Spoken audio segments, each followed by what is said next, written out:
নীতিশ মন্ডল ওসিকে বলবেন যে শুভেন্দু অধিকারী এসেছিল বিজেপির প্রার্থী নন্দীগ্রাম ভবানীপুরের এবং বিরোধী দলের।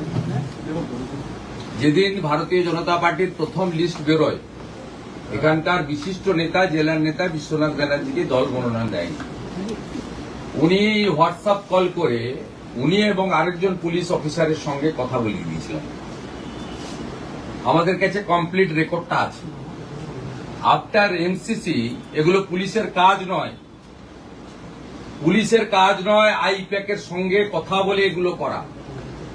এই সেম অভিযোগ তমলুকের এসডিপিও নন্দীগ্রামের আইসির বিরুদ্ধে আছে। আমি সতর্ক করে দিয়ে গেলাম।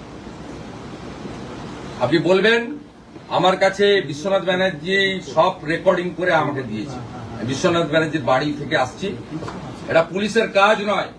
বেতন তৃণমূল দেয় না, ট্যাক্সের টাকায় বেতন পান। অশোক স্তম্ভ লাগানো আছে।